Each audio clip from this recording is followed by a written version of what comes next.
السلام علیکم عزیز طلباء و طالبات، ہم لوگ اردو تنقید کے بارے میں پڑھ رہے ہیں۔ اردو کے اہم نقاد حالی مولانا محمد حسین آزاد، آل احمد سرور، احتشام حسین ہم لوگ پڑھ چکے ہیں۔ علامہ شبلی نعمانی کا بھی ہم نے یہاں پر مطالعہ کیا۔ اب اس کے بعد اردو کے ایک اہم اور معروف نقاد کلیم الدین احمد کو ہم لوگ پڑھیں گے۔ کلیم الدین احمد وہ پہلے نقاد ہیں جنہوں نے اپنے تنقید میں بے لچک رویہ اپنایا، بات کو کسی ہیلے حوالے میں یا انشا پردازی کا سہارا لے کر رنگین بیانی کے طرز میں انہوں نے کبھی کوئی بات نہیں کی۔ وہ انشا پردازی کے تو قائل ہی نہیں تھے، لہذا انہوں نے محمد حسین آزاد پر تنقید کی، اور تنقید کرتے ہوئے کہتے ہیں کہ محمد حسین آزاد کا سب سے بڑا عیب ان کی انشا پردازی تھی۔ ان کی انشا پردازی کو ان کا سب سے بڑا نقص بتایا ہے۔ کلیم الدین احمد محض نظری تنقید کے قائل نہیں تھے، بلکہ وہ عملی تنقید پر یقین رکھتے تھے۔ وہ عملی تنقید میں کو اہمیت دیا کرتے تھے۔ جب وہ کسی فن پارے پر تنقید کرتے ہیں تو ان کی کوشش رہتی ہے کہ صرف اس فن پارے کے سیاق و سباق سے بحث کی جائے، صرف فن پارے کے سیاق و سباق پر وہ بحث کرنا پسند کرتے تھے۔ کلیم الدین احمد کی یہ خوبی بھی رہی ہے کہ وہ ریچرڈس کا کلیم الدین کے پاس یہ جو تنقیدی نظریہ ہے دراصل ریچرڈس کے نظریے کے مماثل ہے، اس کا عطیہ ہے۔ لیوس کی شاگردی میں صاف، براہ راست، دو ٹک اور بے لاگ کہنے کی عادت نے انہیں بے خوف اور بے باک بنایا ہے۔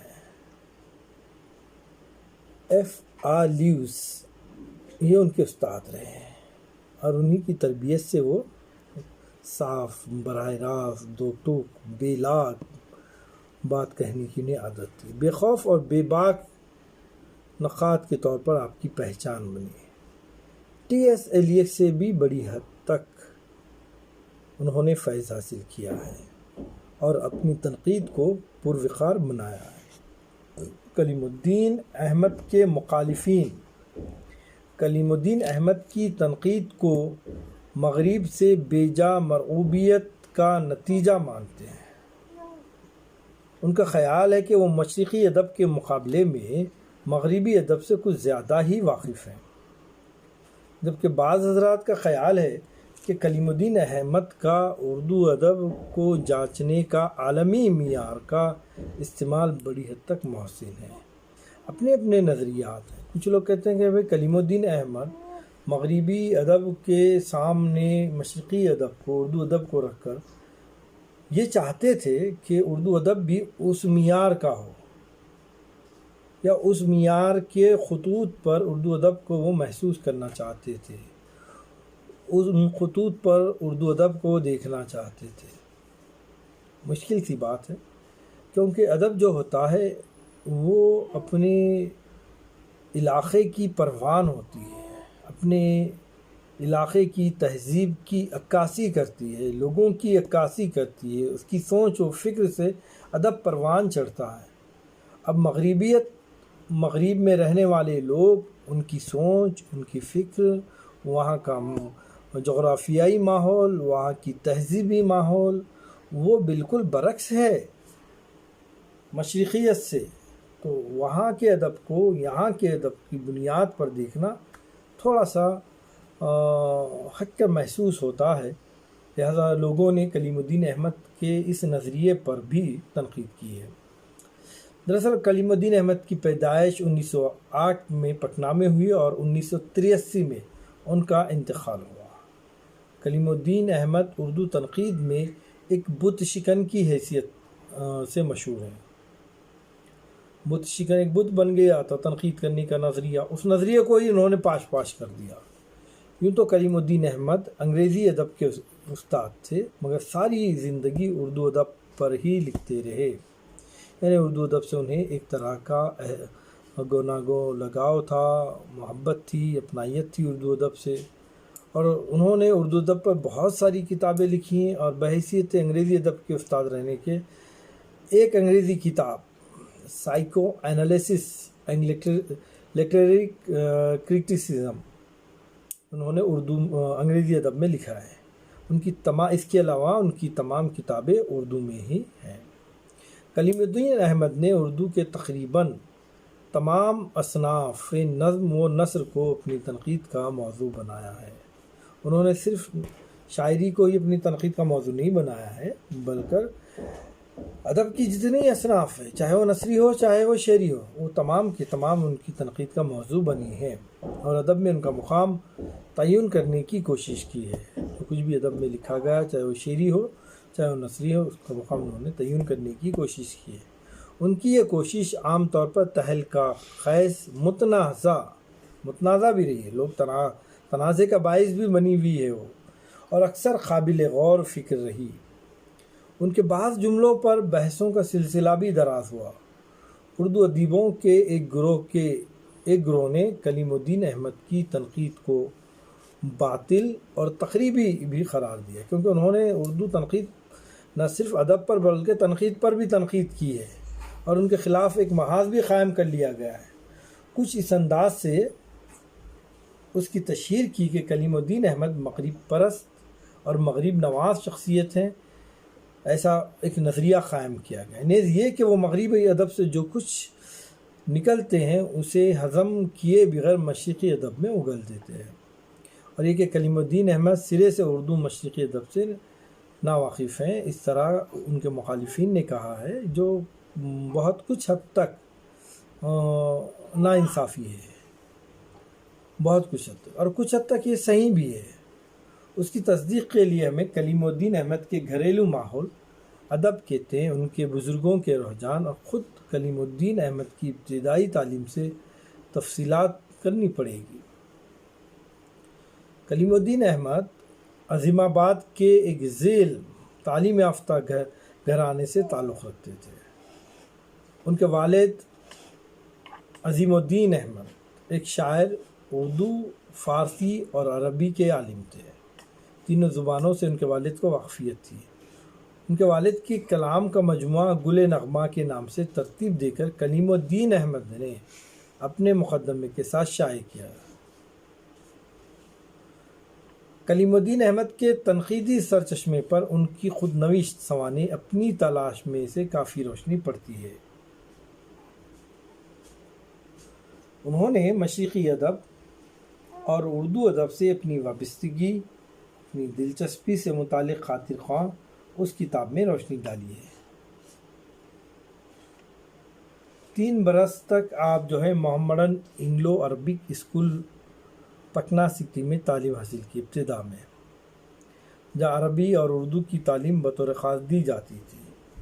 اسی اسکول کے زمانے میں تاریخ اسلام، انڈین ہسٹری، برٹش ہسٹری اور جغرافیہ کے علاوہ انہیں قصے، کہانیاں اور دیومالا پڑھنے کا بھی اتفاق ہوا۔ اسی زمانے میں انہوں نے ٹیلیز فرام رامائن اور ٹیلیز فرام مہابھارت بھی پڑھی ہیں۔ یہ ان کی تعلیمی وہ تھی، اور اردو ادب کے تعلق سے اسی دور میں انہوں نے آب حیات کا مطالعہ کیا، اور اقبال کی غزلوں اور نظموں کا بھی کیا۔ اقبال کی نظم ایک آرزو اور شکوہ نے انہیں بطور خاص متاثر کیا تھا۔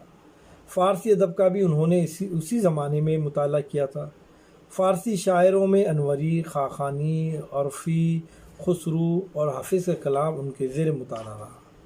شعر و ادب کے علاوہ انہوں نے فقہ و حدیث کی کتابوں کا بھی مطالعہ کیا تھا۔ چونکہ ان کا خاندان وہابی اور اہل حدیث تحریک سے متاثر تھا، چنانچہ انہوں نے ابتدائی ایام میں ہی مختلف رسائل کو پڑھ ڈالا، اور شاید انہی کتابوں کے مطالعے نے کلیم الدین احمد میں بت شکنی، صاف گوئی اور حق بیانی کی صفت پیدا کر دی جو ان کی تنقید میں نظر آتی ہے۔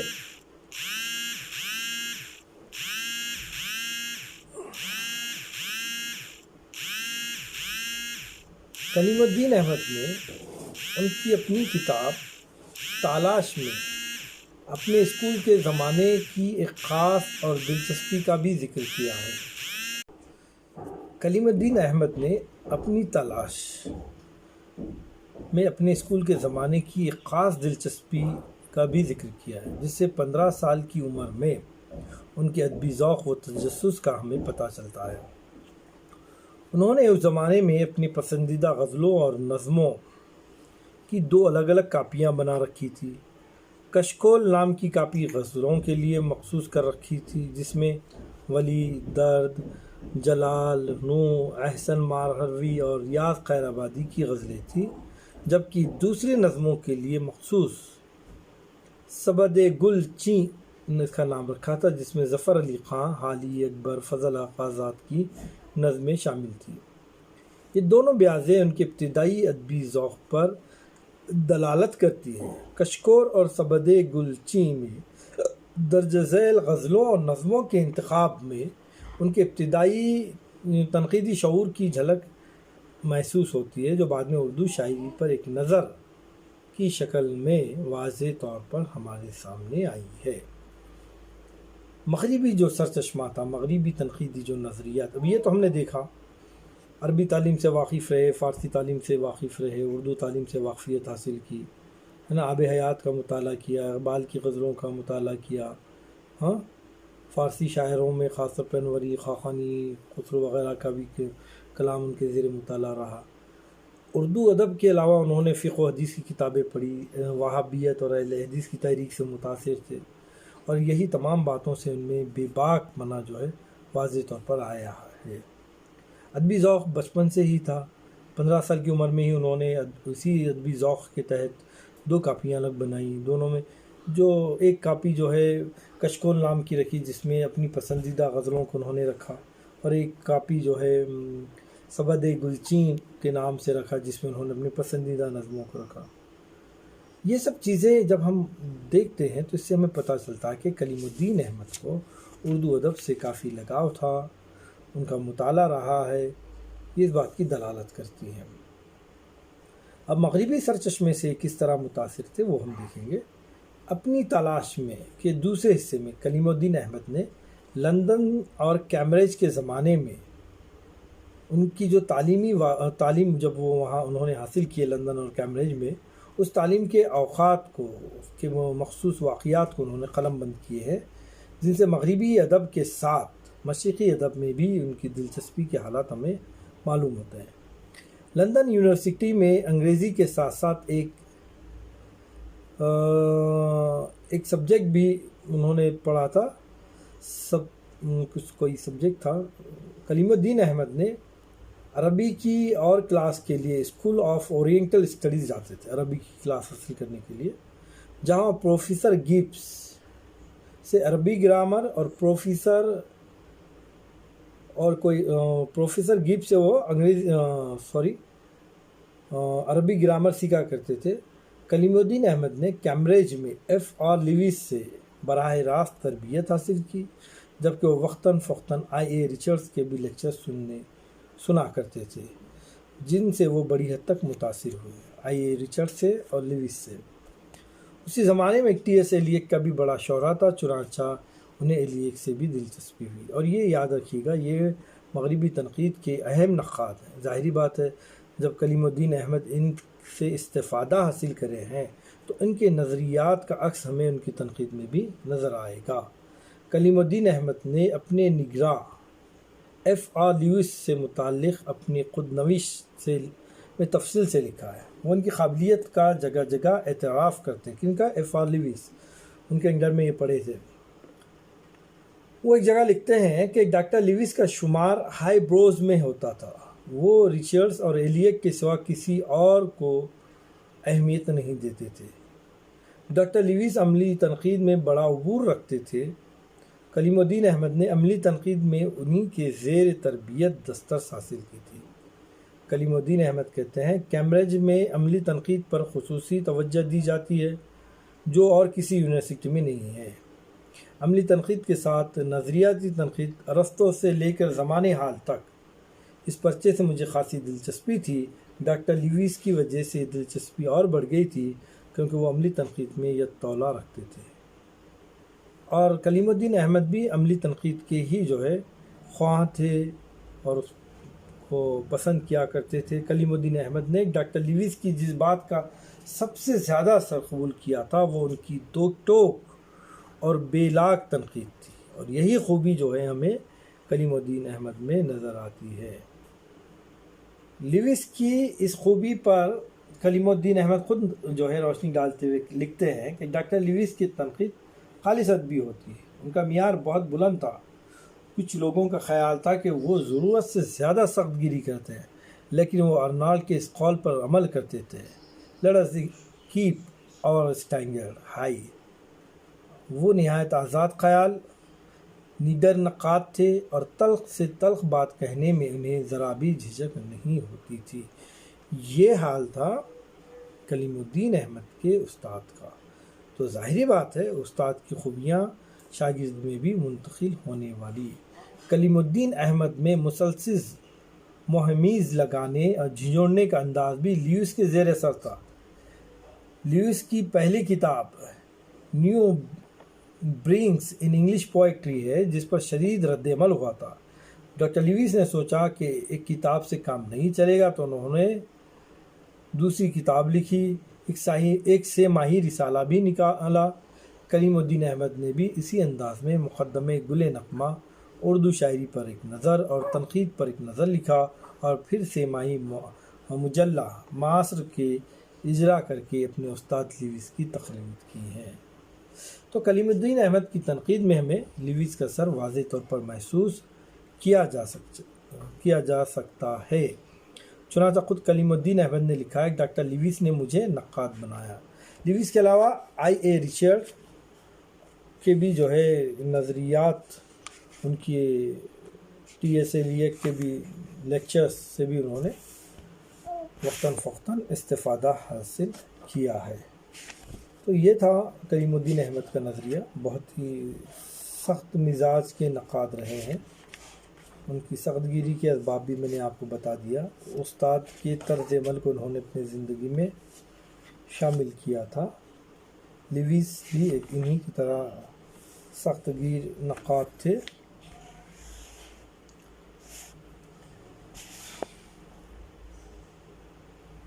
تو انشاءاللہ تعالی دیگر اور باتوں کو ہم نیکسٹ دوسرے ویڈیو میں پڑھیں گے کلیم الدین احمد کو۔ اس کے بعد میں سمجھتا ہوں مغربی نقاد میں ایک عبدالرحمن بجنوری رہ جاتے ہیں، بعد ازاں اس کو ہم مغربی نقاد کا مطالعہ شروع کریں گے ان کے بعد۔ آج کے لیے اتنا کافی ہے، اللہ حافظ۔